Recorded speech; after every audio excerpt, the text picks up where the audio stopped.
আপনি যদি 100টা বিয়ে করেন লায়লার কাছে কিছু না, লায়লা আপনাকে গ্রহণ করে নেবে। এটা তার ব্যক্তিগত মতামত, এটা নিয়ে আমি কিছু বলতে চাই না। আচ্ছা মামুন, আপনার মা বলেছে যে আপনি মোহনার কারণে এই নেশার জগতে এসেছেন, এর আগে কখনো নেশা করতেন না।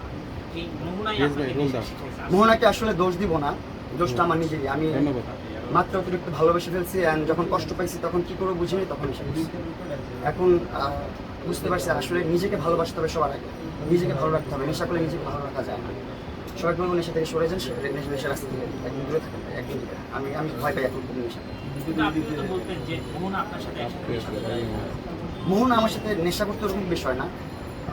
সঙ্গদেশে লোহাবাসে আছে না একটা বিষয়, স্বামী যেই রাস্তায় চলবে বউ তো কিছু কিছু কিছু ওই রাস্তায় চলবে। তার মানে বলতে আসছেন যে আপনার কারণে মনে নষ্ট হয়েছে? আমার জন্য নষ্ট হয়েছে। সে তো ভালো ছিল ভাই, তার কারণে কেন ভালো হলেন না? সে ভালো করতে পারলো না তো, তার সাথে রেখে তে তো ভালো করতে আমার জেলে পাঠাইছে, জেল আমাকে ভালো করে পাঠাইছে আলহামদুলিল্লাহ। সে তো আপনাকে রিহাবে পাঠাইতে পারতো, জেলে পাঠালো কেন? এটা তাকে প্রশ্ন করবেন, কেন আপনি রিহাবে না দিয়ে জেলে দিলেন, কেন আপনি পাশে থেকে ঠিক করলেন না? আপনার কি মনে হচ্ছে রিহাব তো আপনার জন্য বেস্ট একটি জায়গা ছিল? জানি না। আমাদের সোশ্যাল মিডিয়াতে আপনি যেহেতু আলোচনায় থাকেন সবসময় বা সেটা পজিটিভ, এখন বর্তমানে আপনি নেগেটিভ ওয়েতে আলোচনায় আছেন যে আপনি বের হয়েছেন, বের হয়ে আবারও সেই আগের যে আপনার যে কর্মকাণ্ড বা সেটা করি আসলে আপনি আপনার যারা শ্রোতা আছে বা আপনাকে যারা দেখে, হ্যাঁ যেহেতু সোশ্যাল মিডিয়াতে আপনি বলেন তাদের উদ্দেশ্যে আসলে আপনি কি বলতে চান?